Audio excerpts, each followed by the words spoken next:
Why does inequality persist in so many democracies around the world? Why did people vote for Brexit? Why haven't we been able to deal with the global climate change problem, even though it affects us all? These are just some of the big questions that we're going to be looking at over the next few weeks. But really, in our attempts to understand how these various states of the world came about, what we're really asking is a more fundamental question. Why do people do the things that they do? Now, if we want to understand inequality, we need to know something about why politicians advocate for a certain redistributive policy over another. And we also need to know something about why people go along with it. And also in the case of voting, for instance, why do people vote for Trump? Why did so many people still vote for Trump? Why do people vote for Bernie Sanders? In the case of climate change, why are people so unwilling to make sacrifices, even though that we know that we're sort of facing an imminent climate catastrophe? And to do this, what we really need is a theory of action. So this is really some theory of what motivates us to act in certain ways. So the key idea here is that action has some purposeful content, and it is this kind of purposefulness of action that is the important bit for us political and social scientists. So if actions are indeed motivated by some kind of intent or purpose, then we should be able to have some kind of interpretive access to understanding those intents and purposes. So actions on this account are motivated by intentional states. I guess there are lots and lots of different ideas about what motivates us to act in the ways that we do. And I'm going to start things off here with sort of the theory that underpins most economic theory that you'll have encountered so far. So I'm calling this the mainstream economic view of things. That kind of being a rational choice, public choice approach, but this doesn't necessarily apply to all of economics. You might have encountered other things like Marxist economists, institutionalist economists, and feminist economists, and they would, largely frame things quite differently from what I'm about to introduce. But here we're talking about the public choice approach to politics, kind of the rational choice approach in economics, and kind of what is the theory that sort of describes the way that people act and really tries to explain why people do the things they do. Right, so let's look at this in a little bit more detail. And to do this, I'm going to introduce you to Ziggy. Now, Ziggy is going to be our Homo economicus. So you've definitely seen him before, but let's assume that Ziggy is a rational actor in what I'm calling the mainstream economic sense. And Ziggy has preferences over things. Now, these things might be beings, so being healthy, being nourished.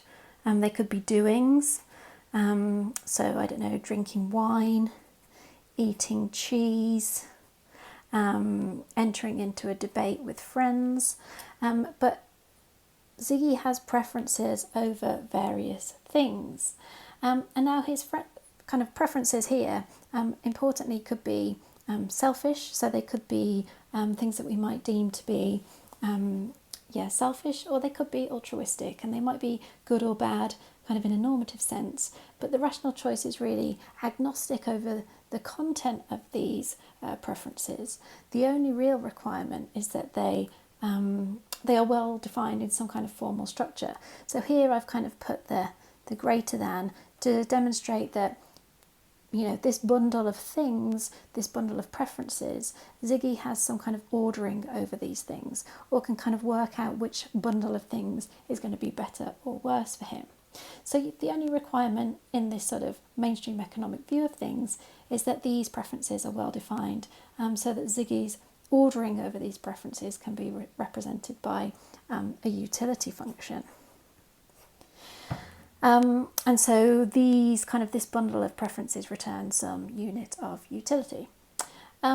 Now, for those of you taking PH337, you'll go into a little bit more detail about what the kind of formal structure of these preferences really entails. But for our purposes, we just need to know that for every bundle of things, Ziggy knows which things are going to be better or worse for him in terms of this kind of measure of utility. Now that we know that we've got a structure of Ziggy's preferences, there are two kind of distinguishing features that distinguish Ziggy as a rational actor in the economic sense. So firstly, Ziggy is a maximizer. So he acts in ways to really satisfy the preferences according to this ordering. So he acts in ways to maximise his utility in formally predictive ways. But secondly, Ziggy is also an optimizer. And so he's choosing actions that are the most efficient means to achieve this maximisation goal. So Ziggy doesn't need to know all of the possible options available to him. He doesn't need to know kind of every single option that's out there, but kind of bounded rationality is allowed in this scenario. But what we're saying is that kind of given his knowledge about the options available to him, he will choose actions that are the most efficient means to satisfy this particular end, this maximisation of utility. So thinking about why Ziggy does the things that he does, implicit in this kind of maximisation and optimisation idea is that Ziggy's actions must be guided by instrumental reason.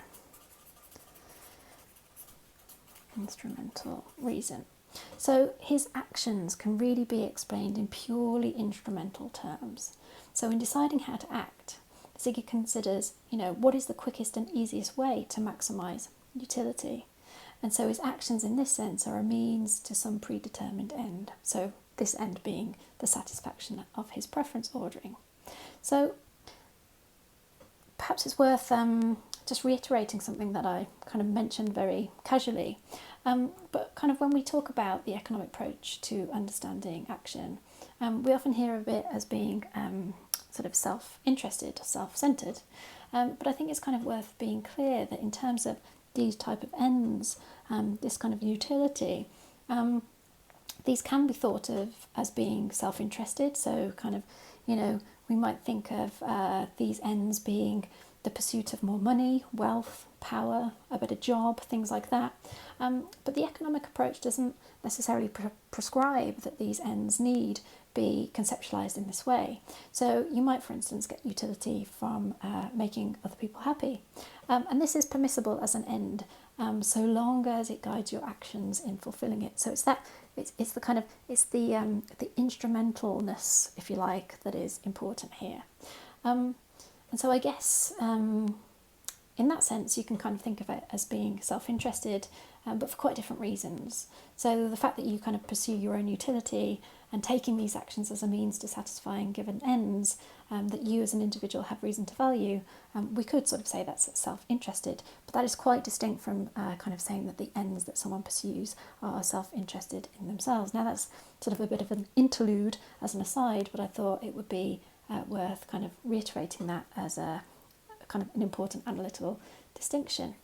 But going back to the main point about maximisation and optimisation and instrumental rationality, if we think about Ziggy's actions or our actions ourselves, is this kind of means-end framework really a good way to conceptualise action? Do we always take action in these kind of instrumental terms? Well, I've got a little bit of a task for you. So cast your minds back to when you were making decisions about your own future and your own degree choices. So I want you to consider for a moment your own motivations for doing a PPE degree. So why did you choose to do a degree in PPE? And I want you to just pause the video for a short while and really reflect carefully on this question and perhaps make a list of all of the reasons for choosing to do a degree in PPE.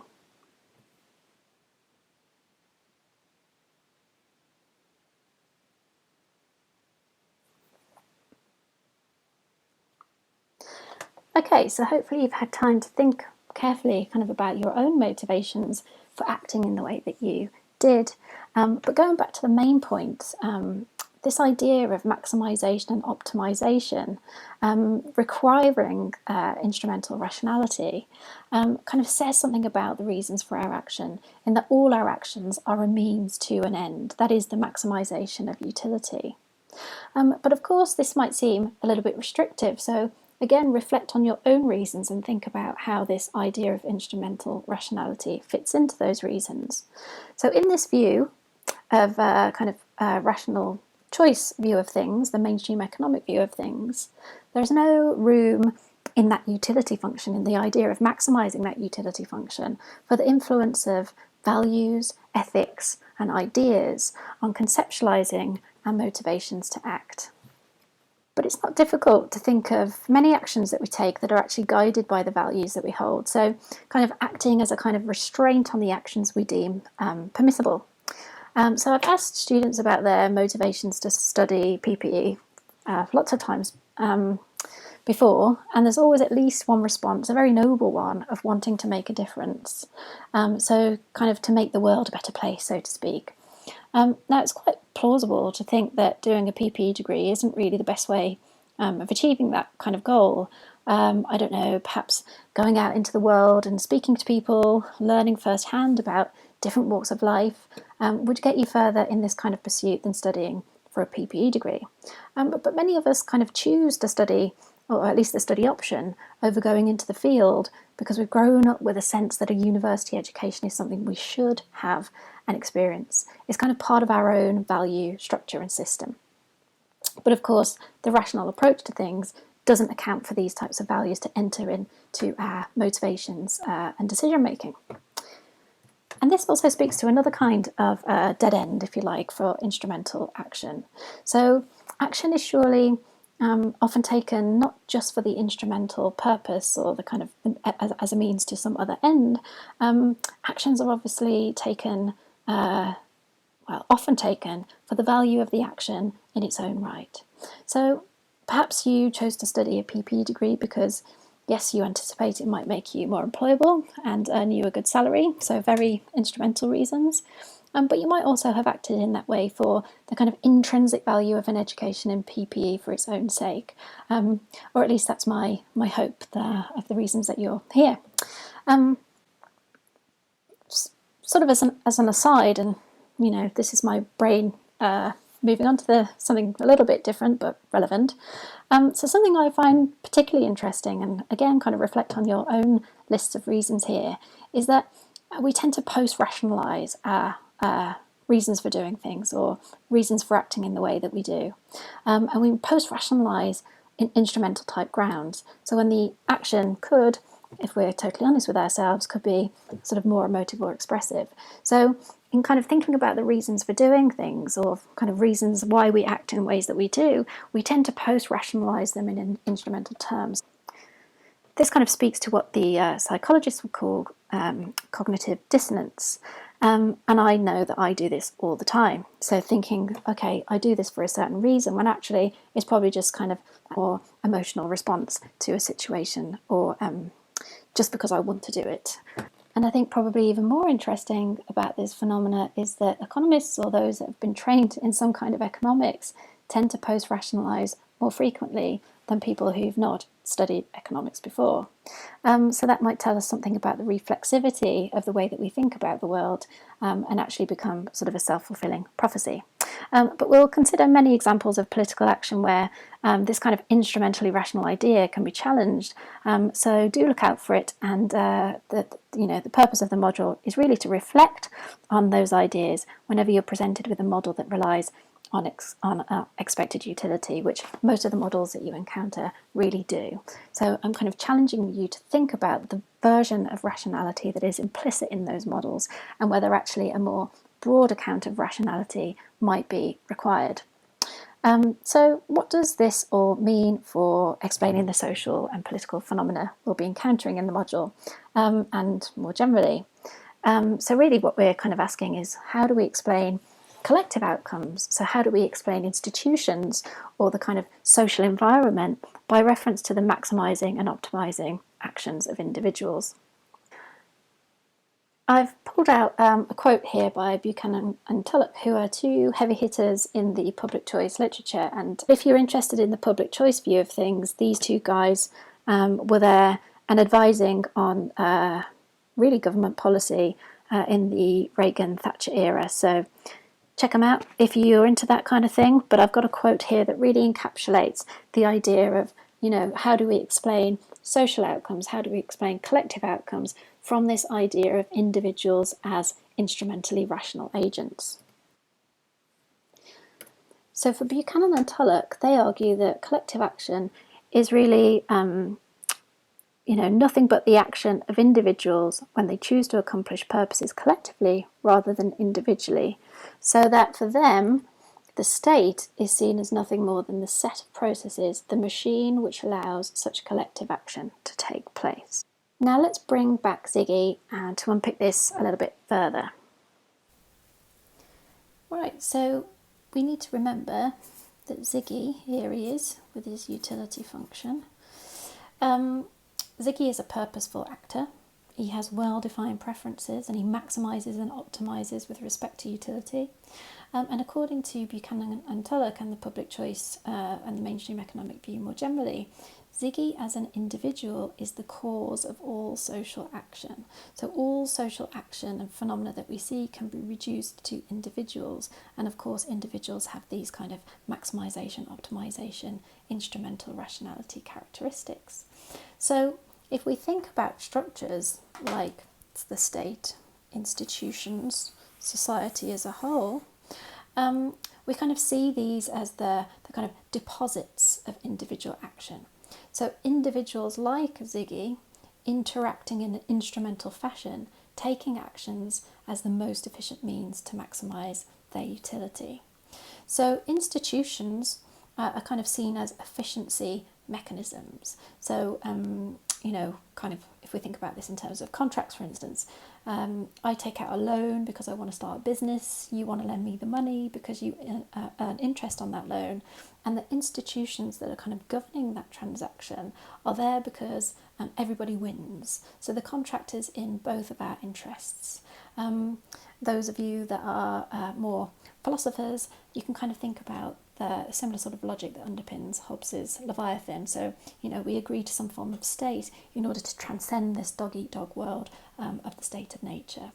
But likewise, we might see that these rules and institutions as sort of we enter into them less consciously. So kind of institutions in the forms of rules or social interaction, these rules that are unwritten but make life a lot easier.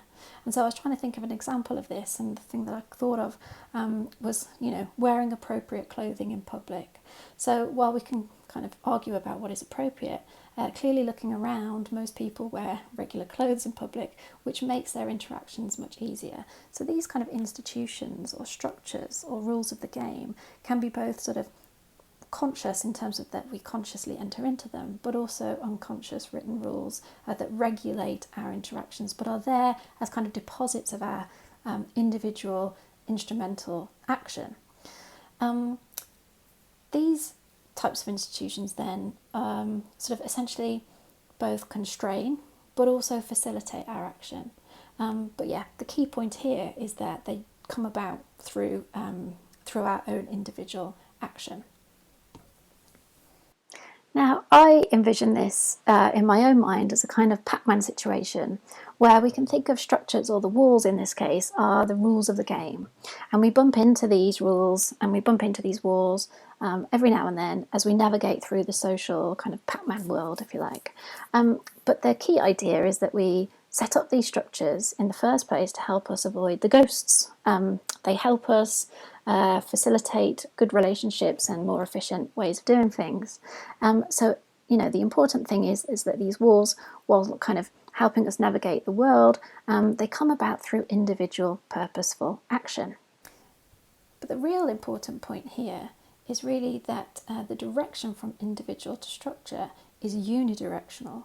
So again, we're kind of saying that these structures come about through individuals interacting, given their maximisation, optimisation and instrumental reasoning for action.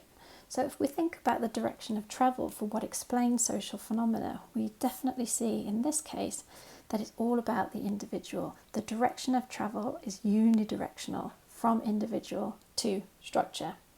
And kind of we're starting with these axioms regarding human behaviour and build up structures and systems based upon them. So essentially what we're kind of saying is that societies or institutions or these structures are really sort of the sum of the individual parts, and this is really the essence of methodological individualism.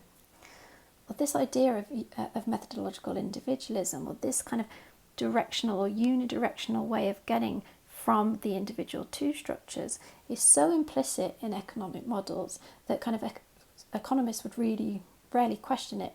And it's kind of accepted as a really technical starting point in most economic models, but it's not natural.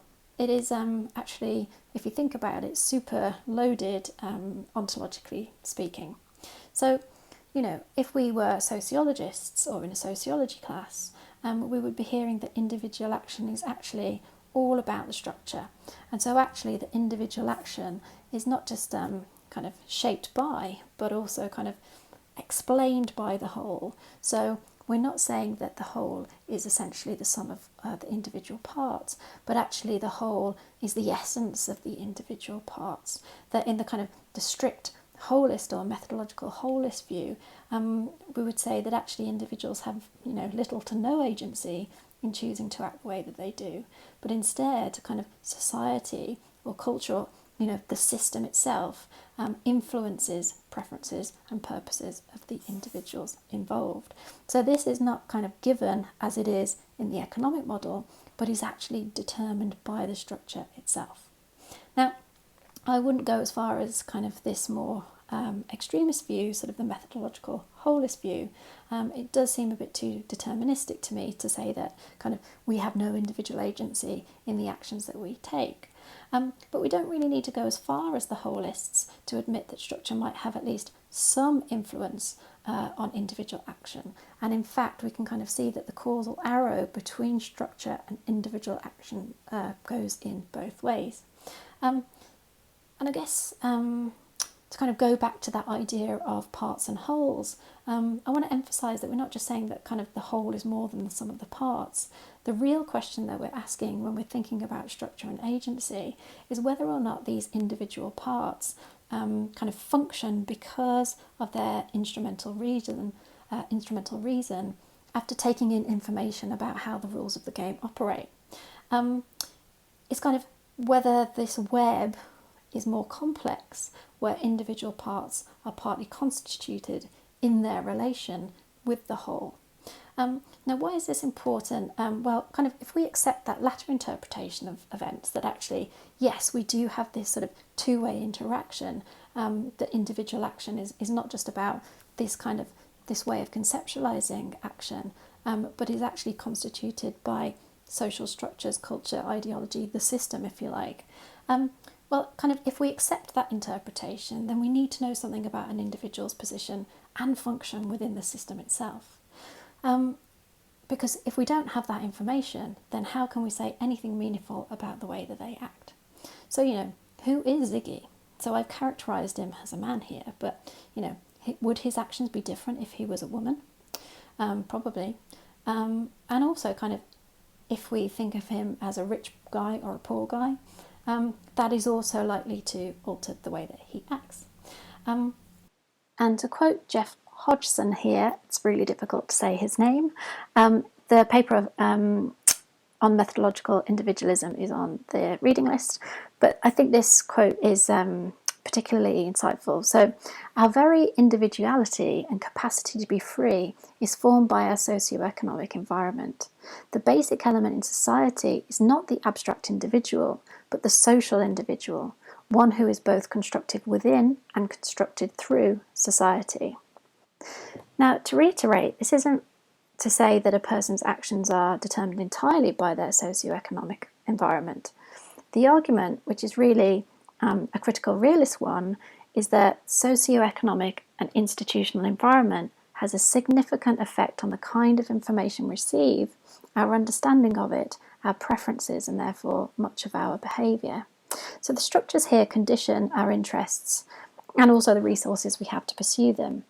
And our actions to a reasonable extent can be explained by our relative positions in society in structural relation to one another.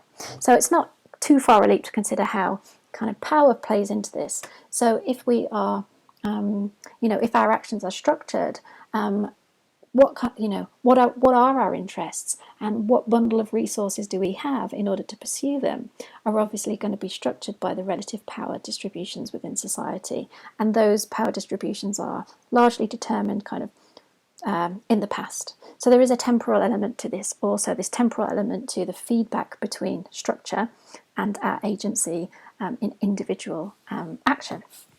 So why does this all matter for PH336? Well, kind of adding this two-way interaction and sort of feedback between structure and agency is really, really difficult in terms of modelling. Think about this. There are so many ways in which this kind of web can be weaved. This view of the world is really, really difficult to mathematise. And so this is why economists don't really like this kind of feedback or endogeneity, if you like, or this like sort of link back from structure to individual preferences. Economic models can't handle it. Now, I've lifted this from Green and Shapiro's book, Pathologies of Rational Choice. Again, that's on the reading list, and it is a sort of overarching critique of the rational choice paradigm. But I'm just going to read this out because I think it's kind of a nice encapsulation of an example of what's going on here. Why is it so difficult to add in these feedback loops, if you like? If an outcome can be accounted for only by assuming that in deciding how to vote, some voters make sophisticated calculations about the likely votes of others, while other voters do not, for example, we are forced to say that two different models, the models of sincere and sophisticated voting, must be used simultaneously to explain what we observe, a decision that is, to say the least, scientifically unparsimonious, and one which would call for an explanation as to why the behaviour of some voters must be explained with one model and the behaviour of other voters with another. So you've kind of got this vicious cycle, or sort of it's a mirror in a mirror in a mirror in a mirror situation, where adding complexity or kind of allowing for differences in individuals and individual decision making creates this unparsimonious way of modelling those interactions or modelling human action. Now, of course, there are at least some attempts to pop some of these modifications into the standard economic model. So, broader conceptions of human motivation. If you've studied any behavioural economics, you'll be familiar with this idea. And also, kind of on the structure agency side of things, evolutionary game theory is an attempt to sort of address this feedback between structure and agency. But often, kind of in doing that, in making these tweaks, other types of conditions or other quite strong constraints have to be imposed in order to get to some kind of equilibrium. And I guess part of your journey through this module and looking at the papers that may try and approach endogenous preferences, let's say, part of your journey should be in considering these models and kind of what these additional conditions on the model in order to accommodate these more social and political realities. Consider to what extent do they really add these insights or kind of make way for these insights, or there's a sort of this other view of things that say, well, actually trying to accommodate these insights into the standard economic model perhaps robs them of their analytical and explanatory strength.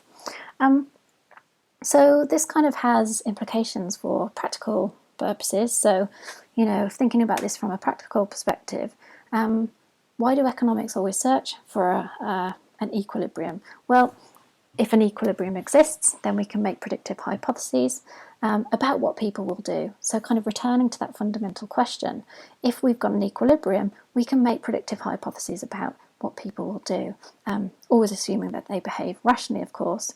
But if we're in this situation where we have multiple equilibria, or perhaps even an infinite number of equilibria, then the world becomes pretty unpredictable. At least the political world becomes unpredictable. So how do we sort of make predictions about what people will do if the options available to the modeler are infinite? And this is kind of a challenge that we'll encounter throughout the module. Is considering, to what extent is the kind of efficiency saving from reducing human motivation to instrumental rationality, or perhaps isolating the individual from the structure. To what extent can that be deemed a feasible, viable approach to really understanding what people do? And it's really these issues that underpin my own interests in political economy, unravelling the sort of nature of the individual within a political world, so that we can say something really meaningful about the politics that's out there. How do individuals acquire beliefs, purposes, or preferences? And how might structure change them as well as shape them? But kind of thinking about the other side of things too. How might agents change or transform those structures? Now, these questions are super slippery, but I think it would be at least foolish, if not dangerous, to ignore them. So my overall advice to you as students on this module: embrace the grey. So we don't necessarily have to accept one social ontology over another kind of in wholesale fashion, but really as good analysts or good students on this module, good political economists, we really need to be aware of the options that are available to us, and in kind of advocating for our own position on things, we need to show that we are at least aware of the different ontological starting positions. And so I guess in sort of your own thinking time and kind of your own approach to this module, perhaps in kind of deciding or thinking about your own position on things, a question to reflect on is really, are there political phenomena that are perhaps more amenable to the public choice approach? Perhaps there are others that call for a more complex and unpredictable view of things.